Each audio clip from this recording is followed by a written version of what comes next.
Hi, welcome to Heroic Lives, stories of saints and others striving to live a life of holiness.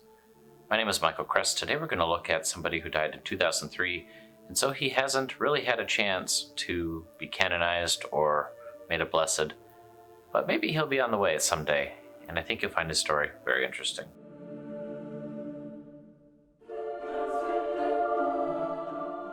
Father Gereon Goldmann was born in 1916 in Hesse, Germany, at a time that, as you can imagine, was really a difficult time to be an ardent Catholic. He was raised in the Catholic faith, and whereas many people were joining Hitler Youth, he was joining Catholic youth organizations, ministering to the rural poor and doing other social work. He felt a call to radical poverty, and the story of St. Francis of Assisi really spoke to him. As a young man, he inquired into and was accepted as a Franciscan. And as a Franciscan, he was also then sent to seminary, and in 1936 began his philosophy training on his way to the priesthood. This is right before the outbreak of the war in 1939. And Goldmann was not to finish his studies right now. The entire seminary and all the Franciscan seminarians there were conscripted into the Wehrmacht. As Wehrmacht conscripts, they didn't have any choice but to learn how to fight, though Gereon was able to get training as a radio operator, which meant at least he spent his time, he thought, in nonviolence. Gereon was very good at what he did. He was a tall, pretty strong guy, and that caught the attention of the Waffen-SS, who was always looking for the strongest and greatest, and he seemed to fit the bill in their minds. What they didn't understand is what was in his heart, and it was anything but what they were. He was trained in the Waffen-SS, also against his will, but that's what he was told to do. And then they said, "We would like you to become an officer. You need to take this oath and disavow the Catholic faith." He wouldn't do it. As far as I can tell, he might have been the only one who wouldn't do it, at least in his autobiography. And that meant he gave up a more comfortable situation, officers' lodgings, better pay, better food, in order to do that. He took it one step further. He wrote complaining to the head of the Waffen-SS, Heinrich Himmler. And that itself is pretty brave, I think, because he felt that this was an oath that no Catholic could really take. Not too long after that, he was kicked out of the Waffen-SS. He was court-martialed, and it looked certain that things were not going to end well for him. Later, he was to find out that there were influencers behind the scene who were able to get him acquitted, but I'll come back to that in a minute. He went back to being a soldier with no idea particularly why the court-martial went towards acquittal, and he was sent to the Eastern Front. He was soon to learn why he was acquitted. He bumped into some influential Germans who were seeking to assassinate Hitler. These conspirators were from all walks of life, Protestant, Catholic. They were German officers, they were diplomats, and they had one mission, which was to remove Hitler. They met with Gereon Goldmann, not yet Father Gereon Goldmann, and tried to see whether he would be willing to work with them. He needed some convincing because he had taken a basic oath as a soldier, and what actually worked to convince him was that he had to see that the philosophical underpinnings of making someone take an oath to do evil is null and void.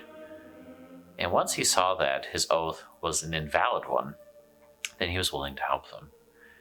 Perhaps also their work towards getting him acquitted because he stood up for what he felt was morally right.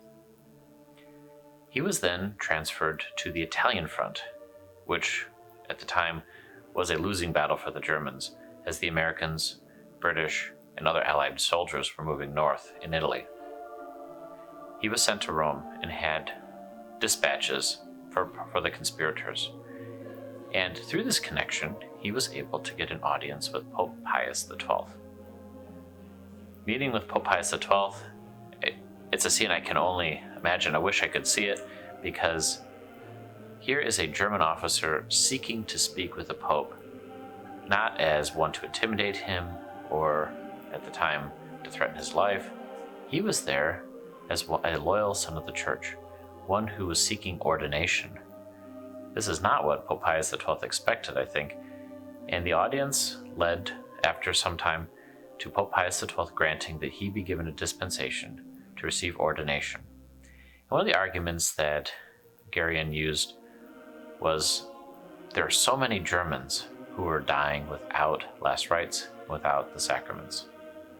I mean, I can't picture any priests in the Waffen-SS, and probably very few throughout the rest of the army, who were able to do that. So not only were they fighting for a bad cause, but they were also putting their souls at peril. And I think that's what spoke to Pius XII.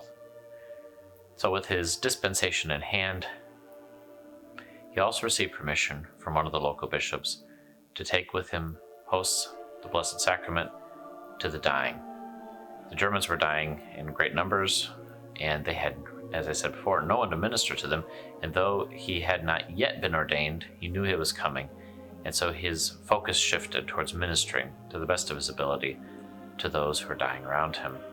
And for some time, he was able to do that. And he reports in his autobiography some really interesting stories of people who just couldn't believe in their dying moments to have the comfort of the Blessed Sacrament. Not long after he started doing this in Italy, he was captured and was sent to Morocco in North Africa, where he finished the war. He was able to get ordained with his letter of dispensation and started celebrating Mass in the prisoner of war camp. There were some diehard Nazis in the camp, and they did not like that. They thought he was a traitor to the cause, and so they made up a lie that almost got him killed. They said he was pretending to be a priest, that he really wasn't ordained, and that he was the commandant of Dachau, that he was a great war criminal and had fooled them. Well, the French believed this and tried him as such and sentenced him to death. Pope Pius XII had to intervene and state very clearly, no, that's not who this person is. In fact, I did give him permission to become a priest, and his ordination is valid. The July 20th plot was the other thing that I think might have saved him, particularly after his acquittal on appeal with the French. He was then sent back to Germany, and the Americans looked at him, and once they saw that he had been part of the July 20th plot and confirmed that, they let him go. And he was able to finally continue his theology studies, which is normally required before you are ordained. Once he was finished with that, he requested transfer to Japan, there to minister to the poor. In fact, he got some very poor parishes indeed. St. Elizabeth's is the one he's most known for, where they called him the rag picker, because to support his parish, he'd pick up rags and sell them. He ministered to the poor, he ministered to his parishioners, both spiritually and socially, and was able to help them for many, many years. In fact, his heroism was acknowledged by Emperor Hirohito and other Japanese, and he was given the Order of Good Deeds in 1965. He also did some ministry work in India, and after a life of service as a priest, he returned to Germany in poor health, and in 2003 he died. I don't think we've heard the last word on Father Gereon Goldmann. He certainly is an interesting person, one who was in the Waffen-SS, but obviously didn't want to be there, and who stood up to them, who stood by his Catholic faith even when it really could have cost him his life more than once. That, to me, is heroic. So I hope that they proceed with his cause and look into him, because I find much of what he did truly amazing. I will also recommend his autobiography, In the Shadow of His Wings, for a very detailed and a great read about his life and story and what it's like to become a priest for the Germans in the middle of the war and to really stick by your Catholic faith through thick and thin. Thanks for watching. Please hit the subscribe button. Leave a like. That would be a great help for me so that I can see what you like. And leave a comment below. Which saints are you interested in? Who should I cover next? Thanks for watching.